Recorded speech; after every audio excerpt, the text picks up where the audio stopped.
जनपद मुख्यालय के बीचों बीच स्थित जिला सेवा योजन कार्यालय के सामने पिछले कई दिनों से कूड़े का विशाल ढेर लगा हुआ है। बरसात के मौसम में सड़ रहे इस कूड़े से उठ रही दुर्गंध ने पूरे क्षेत्र का वातावरण दूषित कर दिया। हालात ऐसे हैं कि आसपास के लोगों का जीना मुश्किल हो गया और यहां आने वाले बेरोजगार युवाओं को भी भारी परेशानी का सामना करना पड़ रहा है। प्रतिदिन रोजगार की तलाश में सैकड़ों युवक युवतियां जिला सेवा योजन कार्यालय पहुंचते, लेकिन कार्यालय परिसर के बाहर फैली गंदगी, सड़ान और मक्खी मच्छरों के बीच उन्हें अपने जरूरी काम निपटाने पड़ रहे हैं।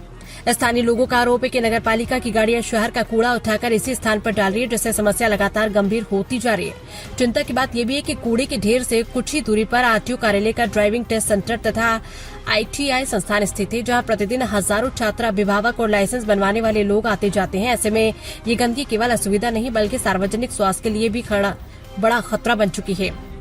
जिला सेवा योजना अधिकारी गुलाब चंद्र मौर्य ने बताया कि समस्या की शिकायत कई बार उच्च अधिकारियों से की जा चुकी है, लेकिन अभी तक कोई स्थायी समाधान नहीं निकल पाया। उन्होंने कहा है कि प्रतिदिन बड़ी संख्या में आने वाले बेरोजगार युवाओं को बदबू और गंदगी के कारण काफी कठिनाइयों का सामना करना पड़ता है। स्वास्थ्य विशेषज्ञों के अनुसार खुले में सड़ रहे कूड़े से डेंगू, मलेरिया, टाइफाइड, हेपेटाइटिस, उल्टी, दस्त तथा श्वसन संबंधी बीमारियों के फैलने की आशंका बढ़ जाती है। विशेषज्ञों ने चेतावनी दी है कि यदि समय रहते इस कूड़े का निस्तारण नहीं किया गया तो बरसात के मौसम में महामारी जैसी स्थिति उत्पन्न हो सकती है। अब बड़ा सवाल यह है कि आखिर शिकायतों के बावजूद जिम्मेदार विभाग कब जागेगा और मुख्यालय को इस कूड़ा घर से मुक्ति कब मिलेगी। सड़ांत के साई में रोजगार कार्यालय, कूड़े के ढेर से उठ रही बीमारी का खतरा, शिकायतें बेअसर, जिम्मेदार मौन, क्या महामारी का इंतजार कर रहा प्रशासन। गोंडा से संवाददाता मदन लाल की रिपोर्ट।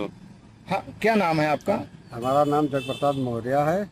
अच्छा। हम सेवा योजन कार्यालय में 4th क्लास चतुर्थ श्रेणी के पद पर हैं। जी जी, ये सेवा योजन कार्यालय के सामने, ठीक सामने कूड़े का अंबार लगा हुआ है। क्या कहना चाहेंगे, क्या समस्या आती है? यहीं रहते हैं आप? हम यहीं रहते हैं। यहाँ देखभाल करते हैं? यहाँ देखभाल करते हैं।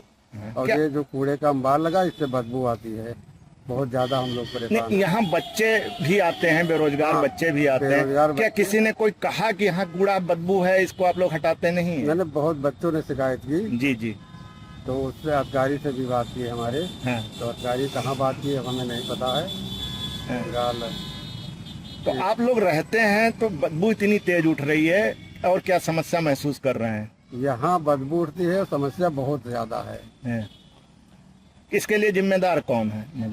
नगर पालिका। इसके लिए जिम्मेदार नगर पालिका है। नगर पालिका का ये कूड़ा है। ये बाहर से भी कूड़ा आता है? हाँ, क्या बाहर से गाड़ी में लाकर यहाँ छोड़ देते हैं। सर, क्या नाम है आपका? आप अपना परिचय दें। क्या पद है, क्या नाम है, कौन सा ये कार्यालय है?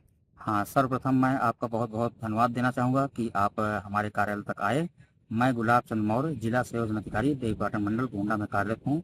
यह सेवा योजना कार्यालय है जहाँ पर अधिकांश बेरोजगार युवक पंजीकरण संबंधित समस्याओं के लिए आते हैं। कितने बेरोजगार लगभग रोज आते होंगे? हाँ, हमारे कार्यालय में लगभग 40 से 50 लोग, जो चूंकि सब चीजें ऑनलाइन सिस्टम है, लेकिन जिनको समस्या होती है 40 से 50 लोग पर डे हमारे कार्यालय में आते हैं। सर जी, यहाँ हम खड़े हुए हैं और आपके कार्यालय के ठीक सामने सैकड़ों जो ट्राली कूड़े का अंबार लगा हुआ है और बदबू बहुत तेज आ रही है। इससे आपके कार्यालय में आपको क्या समस्या आ रही है, और अन्य जो अभ्यर्थी या जो बेरोजगार आते हैं उनको क्या समस्या आ रही है? देखिए, बहुत ही चिंतनीय बात है, जो कि प्रधानमंत्री माननीय मोदी जी ने 2014 में स्वच्छता का अभियान चलाया था, और ये गोंडा नगर पालिका द्वारा जो ये कूड़े का अंबार लगाया जा रहा है कार्यालय के सामने, इससे हमारे कार्यालय को प्लस साथ में जो भी बेरोजगार युवक या सामान्य नागरिक आते हैं उनको बदबू, और जब हवा चलती है तो इसके ढेर पन्नियां उड़ करके, जबकि पॉलीथीन मुक्त हमारा प्रदेश हो रहा है, इसके बावजूद ये सब कूड़ा कचरा हमारी बाउंड्री से आके लगता है।